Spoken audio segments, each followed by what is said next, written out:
RCM Reportage. Cette fin de semaine va être rythmée par la 34e édition du Festival international de géographie. On en parle avec Victoria Caps, la directrice du festival. Bonjour. Bonjour.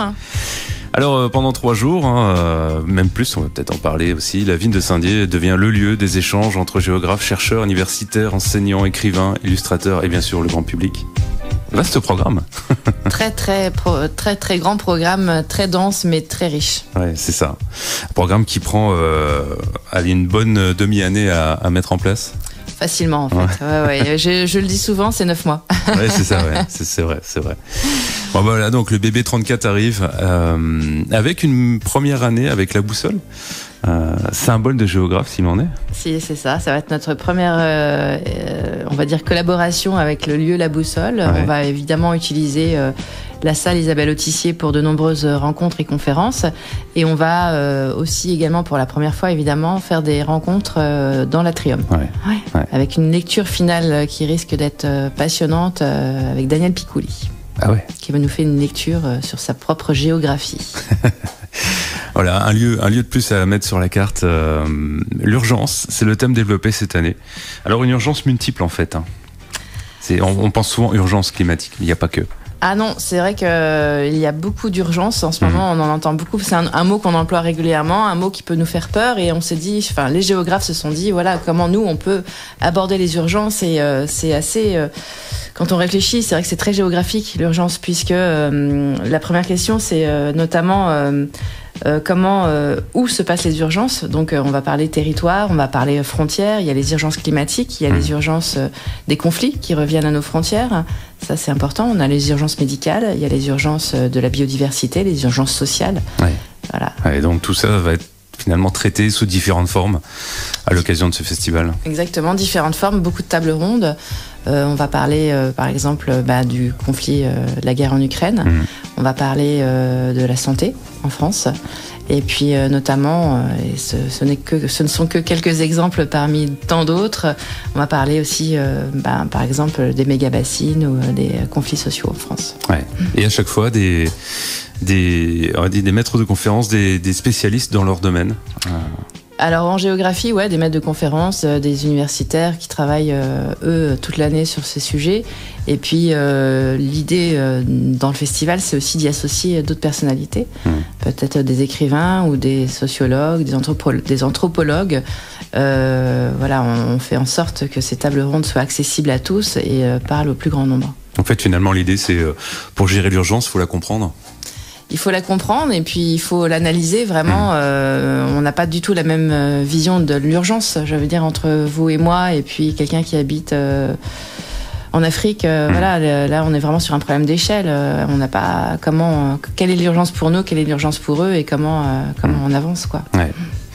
Le Chili, c'est le pays invité d'honneur. Pourquoi le Chili ? Pourquoi Chili ? Comment ça s'est fait ce choix du pays Chili? C'est une discussion tous les ans entre l'Éducation nationale qui est partenaire du festival et puis forcément les géographes et le comité de direction dont je fais partie.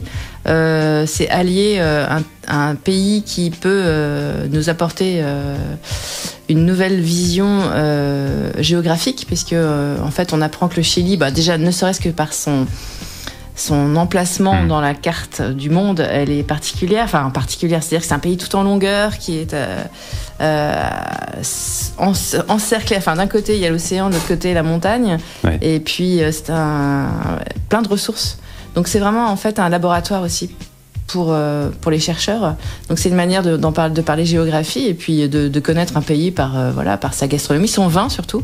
Ouais. On va, par exemple, apprendre cette année qu'en Chili, on fait beaucoup de vin. On produit beaucoup de vin. Et quelle est la différence entre le vin chilien et le vin français ? Est-ce que c'est une question de territoire, de terre, de géographie donc, Allez, on y revient. Et voilà. Et toujours. Et puis aussi, le Chili, à travers ses conflits sociaux, j'ai vu, il y a eu pas mal de mouvements aussi. Donc, ça rentre aussi dans ces urgences-là. Exactement. Donc, on peut vraiment... ça fait très peu de temps, 50 ans. 50 ans, il y a eu un coup d'État et c'est vraiment proche en histoire. Et on va pouvoir aussi en parler. Et c'était l'année du 50e. On peut pas dire appeler ça un anniversaire, mais voilà, c'était le moment de faire un focus sur ce pays. Et puis, les grands témoins de cette édition, c'est quoi le rôle de grands témoins ? Ah, les grands témoins. Alors, les grands témoins, en fait, c'est une personnalité. Là, pour le coup, c'est un couple. On en parlera dans 2 secondes. Ils viennent au festival et ils ont un peu carte blanche déjà de découvrir à leur rythme le festival. Donc, évidemment, aller voir le plus de conférences, rencontrer les déodaciens, voir un peu comment se passe le festival sur un territoire. Et puis profiter du festival évidemment et à un moment nous faire une conclusion à la fin du week-end au moment de la clôture et de nous dire eux en tant que personnalité comment ils ont perçu l'événement, comment ils ont entendu parler du thème urgence et eux comment ils analysent la situation dans leur métier et leur domaine. Et là c'est un couple, c'est monsieur Philippe et madame Clara Simé. Elle est architecte, lui est philosophe, et ensemble, ils essayent de penser des lieux innovants, respectueux de la nature, de l'environnement, justement, et en pensant au climat, etc. Donc, ils sont vraiment très attachés, je pense, à tout ce qu'on va pouvoir raconter ces 3 jours. Il y a d'autres personnalités aussi qui vont venir sur ce festival ? Ah, il y en a beaucoup. On a encore cette année monsieur Philippe Descola qui revient, il est venu il y a quelques années. Philippe Descola est professeur émérite au Collège de France, anthropologue. Il fait l'honneur de revenir cette année. On a également Agnès Ledigue, dont on entend beaucoup parler en littérature.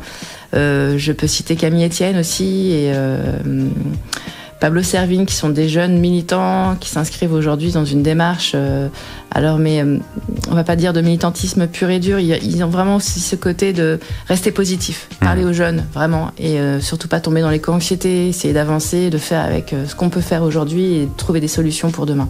C'est vrai que finalement, oui, on parle beaucoup de choses un peu anxiogènes, et donc l'idée c'est aussi de montrer que il y a de l'espoir et il y a des solutions, quoi. Quand on a fait la programmation, c'est vraiment quelque chose auquel on tenait, parce que c'est vrai que c'est un sujet qui peut faire peur. Mais on est vraiment là et on a invité des gens qui seront présents surtout pour parler à la jeunesse, pour leur dire voilà, on en est là, il se passe ça, mais il est encore temps d'agir, il y a moyen de faire, et il faut y aller et il faut y croire surtout. Quoi. Et la jeunesse d'ailleurs, il y a un moment qui leur est dédié aussi, le FIG Junior. Ouais, il y a plusieurs moments cette année qui leur sont dédiés. En fait, alors on a le FIG Junior, ça sera 2 jours à l'ancienne médiathèque Victor Hugo, le samedi, dimanche, parce que là c'est vraiment réservé, j'ai envie de dire, aux jeunes et à leurs familles, avec des ateliers. Ils vont découvrir comment faire un cerf-volant, parce que le cerf-volant est un emblème au Chili. Voilà, il y a toujours des petits, il y a toujours des petits rapports au pays ou au thème dans notre programmation. Et ils feront des ateliers découvertes de pulse, de cartographie. Ils vont faire des ateliers pour les plus petits, de pendentifs, de lamas, voilà, des petites choses comme ça pour comprendre aussi à travers des petits ateliers faciles qu'est-ce qui se passe, qu'est-ce que c'est que ce pays et pourquoi ils sont là. Et puis finalement, ces jeunes, ce sont les habitants de la terre de demain. Donc voilà, autant les sensibiliser au plus tôt à ce qui se passe vraiment. Et puis... on parlait de Saint-Dié, des Vosges, mais le festival, c'est aussi sur l'ensemble de la Déodacie. Alors, on décentralise cette année, il y a plus de 22 décentralisations dans les villes, moyennes villes et villages de l'agglo. Donc ça, c'est vraiment une première aussi qu'il y ait autant de décentralisation et on voit que du coup, c'est un plaisir pour nous parce que on sent qu'il y a vraiment une envie pour... les maires des petites communes aussi de faire participer. Ouais. Il y a ça. Ensuite, on commence les rencontres scolaires dès jeudi sur toute l'agglomération. Donc c'est 1500 élèves, 1500 jeunes déodaciens de la l'agglo, de la Déodacie qui vont accueillir dans leurs établissements scolaires un auteur ou un scientifique pour leur parler donc ou du pays ou du thème ou de la géographie en général d'ailleurs. Et puis j'ai 2 tables rondes spécifiques pays de la Déodacie. Il y en aura une le vendredi après-midi sur le thème de la forêt et le lendemain une sur le thème de l'eau et la sécheresse. Voilà, parce que c'est des questions qui, je pense aussi aujourd'hui, nous concernent tous, concernent les Vosges. Et on tenait à ce que il y ait aussi une explication ou une visibilité de ce qui se passe sur notre territoire et de quelle manière nos politiques et nos associations locales pensent à ces sujets pour demain, quoi. Voilà, on parlait des jeunes. Donc ça commence dès jeudi finalement avec ces rencontres. Vous avez comptabilisé le nombre d'intervenants sur un FIG? Il y en a un peu plus de 260. 260 et plus de 160 rendez-vous. Ouais. Voilà. Et puis il faut héberger tous ces gens-là. Exactement. Ouais.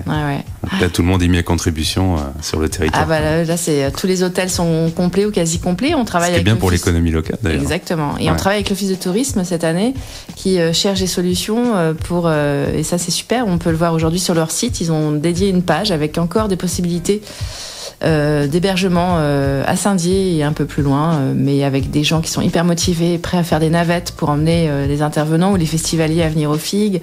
On a même beaucoup de gens qui proposent des hébergements gratuits. Ils ont une chambre, ils ont une chambre, ils ont de la place, ils ont de la place et ils ont envie de participer à leur manière à l'accueil de festivaliers. C'est chouette. C'est chouette, ça veut dire qu'ils s'approprient le festival aussi, quoi, en voulant participer. Ils s'approprient. Et puis moi, c'est pour ça que j'avais travaillé avec l'Office de tourisme, c'était aussi en se disant, voilà, cette chance de pouvoir discuter avec quelqu'un qui va peut-être vous amener à aller voir quelque chose que vous ne seriez pas allé voir. Quand vous accueillez un festivalier qui vous dit qu'il a traversé la France pour venir voir telle conférence ou rencontrer telle personne, c'est vrai que l'habitant peut se dire, mais il a fait tant de kilomètres, ça doit être passionnant, je vais y aller aussi. Peut-être y aller quand même. En fait, ça devient des ambassadeurs. Exactement. Et puis, on est une ville d'accueil. Et ça, c'est très important, quoi, parce que moi, je sais, c'est ma 6e édition, et tous les ans, on nous félicite pour l'accueil qu'on donne à tous ces festivaliers et tous ces intervenants. On a vraiment le sourire, l'envie, la fierté d'organiser cet événement et d'accueillir autant de personnalités. Et on rappelle que tout est gratuit. Tout est complètement gratuit. Même les séances de cinéma cette semaine. Alors je dis pas sont gratuites parce que on ne peut pas. On paye les séances, c'est-à-dire que nous on les offre aux personnes qui veulent venir voir une film avec une programmation qui est proposée par l'Excelsior, travailler avec l'association et voilà, ça met encore aussi pareil des associations locales.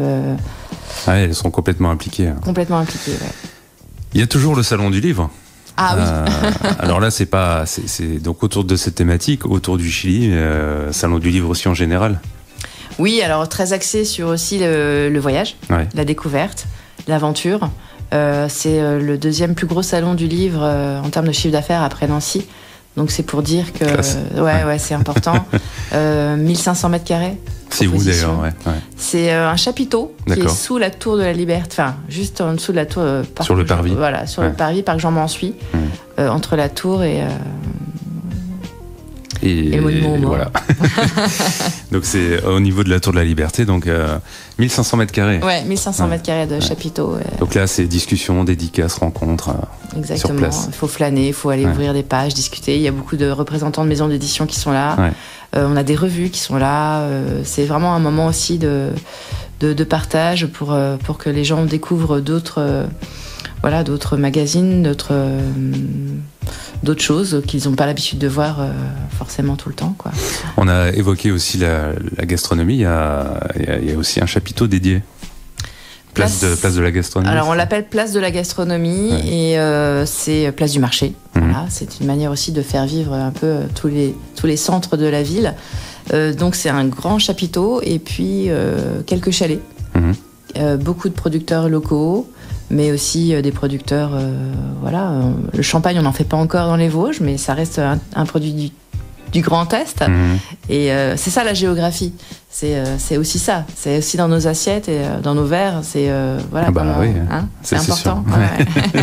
Est-ce qu'il y aura du coup aussi découverte un peu de la gastronomie chilienne? Alors, on va parler du vin chilien, beaucoup. On aura un producteur de vin chilien qui sera présent au salon de la gastronomie. C'est pareil, qui nous fera aussi des conférences. Donc, c'est à découvrir dans le programme. Comment on produit des vins au Chili, pourquoi, quelle est la différence entre un territoire français, un territoire chilien. Est-ce qu'il n'y a que le soleil qui fait la différence? Est-ce que c'est aussi la terre qui fait la différence? Ça va être... Et les enjeux par rapport à l'urgence aussi de la thématique, ils sont aussi bien sûr concernés. On dit qu'en France, on fera du vin du Sud en Alsace dans quelques dizaines d'années. Donc, c'est... Et j'ai appris par exemple que eux, au Chili, c'est les vins du Nord. Ah ouais. Les vignes sont plus au nord qu'au sud. Ah bah voilà. Ouais. Voilà, encore une découverte. Donc et puis donc il y a du cinéma effectivement, le livre, la gastronomie, et puis des expositions, pas mal d'expositions aussi. Alors elles sont dispersées un peu sur l'ensemble des sites, ou c'est à l'espace François Mitterrand, c'est où? Alors, à l'espace François Mitterrand, on aura toujours en lien avec le CNES, le Centre national de l'espace, le Chili vu de l'espace. Voilà, c'est toujours des photos aériennes vues de l'espace, et tous les ans, soit c'est par rapport au thème, là c'est le pays. C'est toujours une belle petite exposition assez originale. Nous aurons également au musée un jeune artiste, Florent Meyer, qui est de l'Aglo, qui propose une exposition qui s'appelle L'alarme à l'œil. Également toujours notre carte au sol avec l'IGN, ça c'est pareil. Alors là, elle retourne à la gare, une énorme carte au sol sur laquelle on peut marcher, découvrir. Ils vont nous proposer toujours quelque chose de passionnant. Et voilà, on aura aussi une petite expo à la librairie Le Neuf. Voilà, donc c'est varié. Évidemment, en 15 minutes, on ne peut que brosser les grandes lignes. Il est déjà temps de conclure. Le programme complet, on le retrouve à différents endroits. On le retrouve notamment, j'imagine, à l'Office de tourisme. À l'Office de tourisme, à l'accueil de la mairie, également à la librairie Le Neuf, et à l'Office de tourisme. Et puis en digital sur le site internet du FIG. Avec pour cette première année aussi un plan interactif. Ouais. Vous pouvez aller scanner un QR code. Un QR code, merci. Et vous allez découvrir ça, c'est assez extraordinaire. C'est là, du coup, on arrive à se balader dans le centre de Saint-Dié. Si vous allez, vous cliquez sur les lieux, et là, vous avez tout le programme du site qui se montre, qui se dévoile. Voilà. Et la personne qui nous a fait ça sera présente à l'espace géonumérique. Ouais. Encore un espace dont on n'a pas parlé. Allez dans le programme, fouillez, faites-vous plaisir. Ça commence officiellement vendredi matin, 10h. 9h. Allez, vendredi matin, 9h. Jusqu'à dimanche soir. Merci Victoria d'être venue nous en parler. Merci. Et puis il y a Pika. Ah, il y a Pika. Allez. Il est 9h58.